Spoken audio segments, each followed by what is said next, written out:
তলিয়ে গিয়েছে পদ্মা গর্ভে। আপনারা দেখতে পাচ্ছেন এই মুহূর্তে, এর আগেও আমরা একাধিকবার চেষ্টা করেছি। আমরা একটু কথা বলে এই নাসিম ভাই বিশ্বাস করেন আপনাকে ডুবিয়ে যাবে না, ওই আমাদের দেখাশোনা খুব করছে, এই মেম্বার আমাদেরকে ঠিক আছে।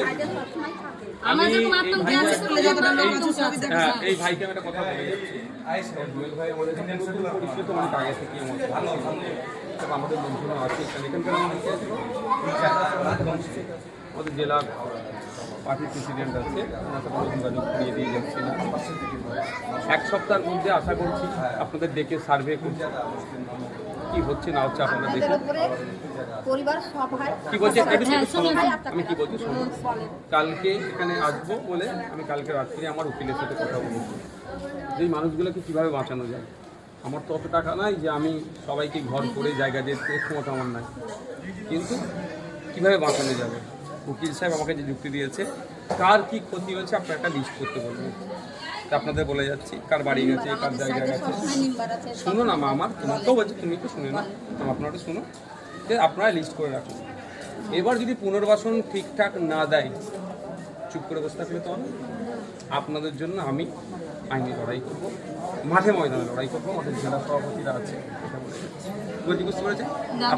একটা কথা বলছি, আজকে যারা পরিজন করে ভিডিওতে ডাকছে তাদের আবার আজকে পরিজন যাবে ডেকেছে, তারা কি বলবো? ওরা কি যাবে? হ্যাঁ যাক না, সবাই যাবে, কোনো জায়গায় আটকাবে না। যাক যাক, যে কি বলছে না সব সত্যি কথা বলবেন। যতটুকু ছিল যা ছিল, মাসি বলে পায়ে পড়ে যায়, ভোটের সময় পড়ে না। আমাদের ভোটটাই মেন জিনিস, আর আমাদের বাড়িটাই মেন জিনিস, আর আমাদের কিছু নাই। কিন্তু আমাদের বাড়ি যদি সুরক্ষিত থাকে তাহলে আমরা ভোট দেবো। তো বাড়ি সুরক্ষিত রাখার জন্য বিধানসভায় আলোচনা করো, বিধানসভায় আলোচনা করো, আলোচনায় নিয়ে আসতে বলেন। তখন তো আপনার ছোট ভাই বিধানসভায় আছে, ওদের যোগ্য জবাব ওদেরকে দিয়ে দেবো। কলকাতায় কিছু হলে সারা রাজ্যের স্কুল বন্ধ হয়ে যাবে, আর গ্রামে কিছু হলে কদিন আগে দেখলেন তো উত্তরবঙ্গে কিভাবে ওটা সমস্যা মিটে গেল ওতে, কিন্তু সমস্যা কি মিটবে? কত মানুষ মারা গেল, কোনো উচ্চ বাচ্চা আছে, কোনো আলোচনা নাই। তাই আপনাদের বলবো, আপনাদের সমস্যা আপনাদের কি সমাধান করতে হবে। কোনো দাদা দিদি এসে সমাধান করবে না, এটা আপনাকে বলে যাচ্ছে। সবাই আসবে যে তার ভোট ব্যাংক মজবুত করবে আর কেটে পড়বে। যে আমরা 2026-এর ভোট বয়কট করলাম, দেখবেন সব বেটা তখন এসে আপনাদের কাছে হাঁটু গেড়ে বসবে। আর একটা কথা বলবো, আমি ব্যক্তিগত কারো বিরুদ্ধে বলতে পছন্দ করি না। এই একজন এসে বললেন যে মমতা ব্যানার্জি বিভিন্ন জায়গায় ছুটে যাচ্ছে, তারানগরে আসেনি কেন? তাকে নাকি কেউ একজন উত্তর দিয়েছে যে আমি এসে গেছি, হয়ে যাবে, তাই না?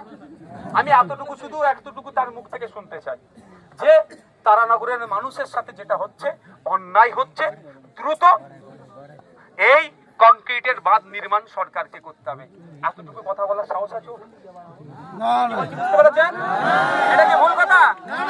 উনি শুধু এতটুকুই বলুক যে 2026 সালের নির্বাচনের আগে তারানগরের গঙ্গায় পদ্মা ভাঙন রোধের জন্য কংক্রিটের বাঁধের নির্মাণের কাজ করতে হবে, বাজেট বরাদ্দ করতে হবে, অর্থ বরাদ্দ করতে হবে, কাজ শুরু করতে হবে সরকারকে।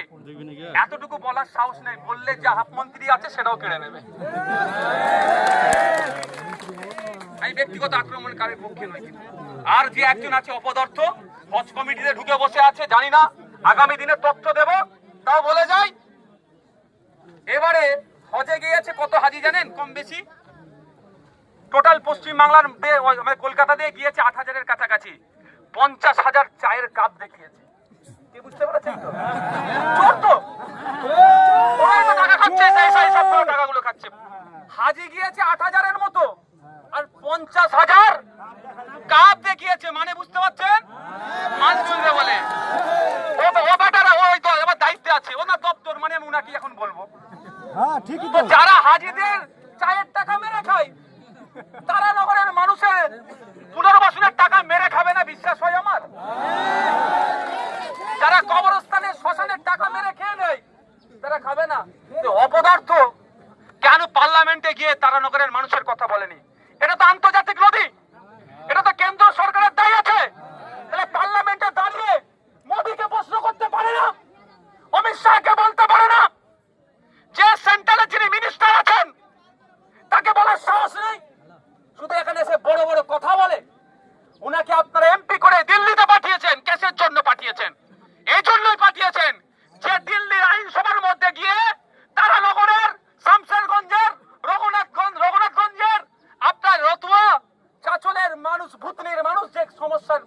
করছে সেগুলো সমাধানের কথা বলার জন্য। একবারের জন্য অপদার্থটা বলেছে? আমি অপদার্থ বলে যাচ্ছি, আমি বলে যাচ্ছি, আমার বলবেন যে কথা বলে গিয়েছে।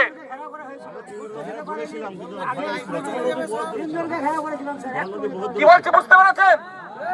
আচ্ছা, যে কাজ করতে পারে না তাকে ব্যর্থ বলবেন না তো কি বলবেন?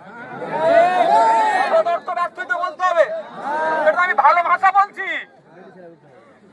আমি কদিন অপেক্ষা করব, যদি তার মধ্যে পুনর্বাসন না হয়ে যায় তখন র ভাষা একটু বলতে হবে।